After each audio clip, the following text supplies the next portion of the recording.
نحمده ونصلي على رسوله الكريم أما بعد فأعوذ بالله من الشيطان الرجيم بسم الله الرحمن الرحيم وقضى ربك ألا تعبدوا إلا إياه بالوالدين إحسانا إما يبلغن عندك الكبر أحدهما أو كلاهما فلا تقل لهما أف ولا تنهرهما وقل لهما قولا كريما واخفض لهما جناح الذل من الرحمة وقل رب ارحمهما كما ربياني صغيرا. ماں باپ کی رضا سے رہا جو گریز پا خوشنو دے خدا کی وہ نعمت نہ پا سکا. کتنا ہے بد نصیبہ کتنا ہے نامراد جو مفت میں ملی ہوئی جنت نہ پا سکا. معزز سامعین کرام اور حاضرین مجلس, میں اپنی معروضات کا آغاز اس واقعے سے کرنا چاہتی ہوں جسے سن کر رحمت عالم صلی اللہ علیہ وسلم رو پڑے. ایک مرتبہ نبی کریم صلی اللہ علیہ وسلم کے پاس ایک بندہ نامراد آیا اور اپنے باپ کی شکایت کرنے لگا کہ اور جب بھی چاہتے ہیں میرا مال لے لیتے ہیں. سرکار دو عالم صلی اللہ علیہ وسلم نے اس آدمی کے باپ کو بلایا.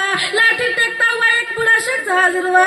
آپ نے اس شخص سے تحقیق کرنا شروع فرمائی تو اس نے کہنا شروع کیا, اللہ کی رسول ایک زمانہ تھا جب یہ کمزور اور بے بس تھا اور مجھ میں طاقت تھی اور میں مالدار تھا اور یہ خالی ہاتھ تھا. میں نے کبھی اس کو اپنے چیز کے لینے سے نہیں رکھا. آج میں کمزور ہوں اور یہ تندرست و قوی ہے. میں خالی ہاتھ ہوں اور یہ مالدار ہے. اب یہ اپنا مال مجھ سے بچا بچا کرتا ہے. اس راہب کی بات سن کر رحمت للعالمین صلی اللہ علیہ وسلم رو پڑے اور حضرت نخلا سے مخاطب ہو کر فرمایا, تو اور تیرا مال سب تیرے باپ کا ہے.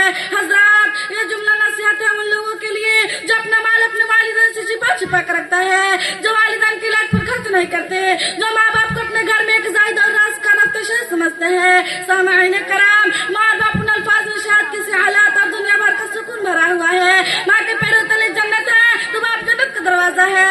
ماں کی انگلیں جب ہمارے سر پر ہوتی ہے تو یہ محسوس ہوتا ہے جسے دنیا کی ساری خوشی ہمارے سر پر کر رہی ہے.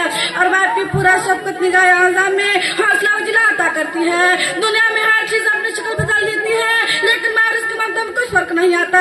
دنیا کا کوئی رشتہ والدین سے زیادہ محترم نہیں. والدین کے لیے سب سے خوبصورت چیز اولاد ہوتی ہے اور جس طرح پھول مسل دینے کے بعد بھی خوشبو دیتا ہے, والدین بہرحال میں دعائیں دیتے ہیں.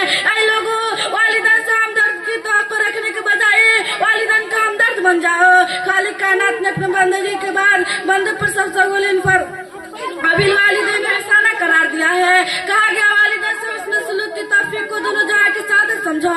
ہادی اعظم صلی اللہ علیہ وسلم نے والدین کی خدمت کو ہجرت و جہاد فضیلت دی ہے. اسلام نے تو ہمیں یہاں تک کی اجازت دی ہے کہ اگر ماں باپ کافر و مشرک ہو تو بھی ان سے حسن سلوک کرتے رہو.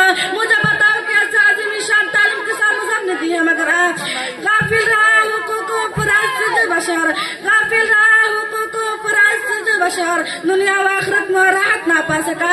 اے ذریعہ یتیم کا نام لینے والوں, ذرا اس یتیم صلی اللہ علیہ وسلم کا عمل کو تو دیکھو جس نے اپنی رضا ماں کا احترام میں اپنی رضا مبارک بچھا دی اور اپنی جگہ اپنی رضا ماں کو بیٹھا دیا.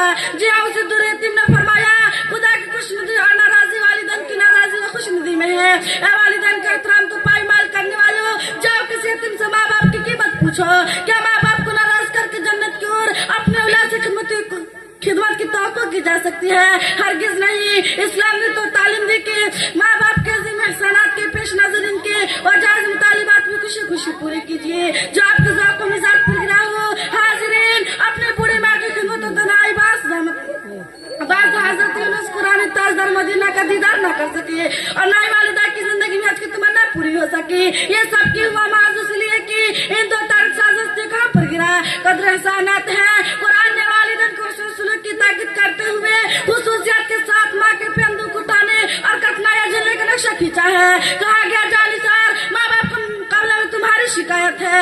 آج کا نوجوان دیکھ کر چشمے سیاہ زلف بتا بھول جاتے ہیں سعادت مندیاں. اللہ کو یہ تعلیم دی گئی کہ جو مال بھی خرچ کرو اس کا ولی حقدار والدین ہے. کیا تمہیں اس آدمی کا قصہ نہیں معلوم جو ماں باپ کو سو جانے پر رات بھر ان کے سرانے دودھ کا پیالہ لے کھڑا رہا اور اس کے بھی بچے ہوئے کرا جاتے ہیں؟ یہ تو والدین کا نصاب حق ادا نہیں ہوا.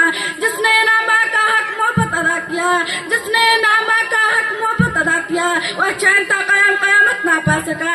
اے نونے حالان ملت, والدین کا شکر گزار رہے اور محسن کی شکر گزاری اور احسان مندی شرافت کا بلند تقاضا ہے. ہمارے واجب کا محسوس اب والدہ نہیں ہے اور پھر انہیں کے پرورش ہم شعور کو پہنچتا ہے. ماں باپ کی غیر معمولی قربانی بے مثل جافی شانی اور تنہائی شفقت و سرپرستی کا تقاضا یہ ہے کہ ہمارا سینہ ان کی عقیدت احسان مندی عزت و محبت سے سرشار ہو اور ہماری قلب کا ریشہ ان کا شکر گزار ہو.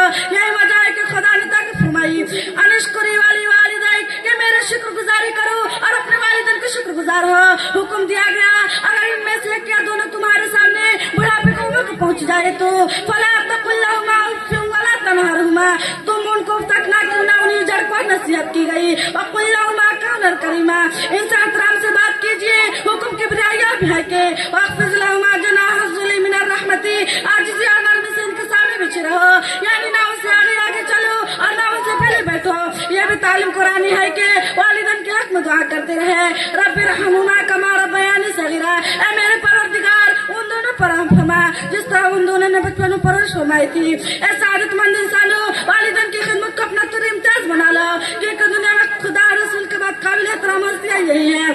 جس طرح درخت پتر کھا کر پھل دیتا ہے اسی طرح والدین سارے درخت درجر کر اپنے بچوں کو دعائیں دیتے ہیں. یہ وہ مائیں ہیں جو اپنے چمن کو خزاں سے بچا کر اپنے خون پسینے سے سیچتے ہیں اور اپنے پھولوں کو ہر خزاں باہر سے آگاہ کرتے ہیں. یہ بچوں کے لیے آسانی تحفہ ہے. حضرات, ہماری آنکھوں کے سامنے ان کا وجود باعث رحمت نہیں بلکہ باعث رحمت ہے. ان کی زندگی ہمارے لیے رحمت غیر مترقبہ ہے, تو کیوں نہ ہم ان کی قدر و عظمت کو دل و جان سے قبول کریں. اے ضیائع ماں باپ کی سائے کی نا قدری نہ کر, اے ضیائع ماں باپ کی سائے کی نا قدری نہ کر. دھوپ کائے گی بہت جب یہ شجر کٹ جائے گا. وما علینا الا البلاغ.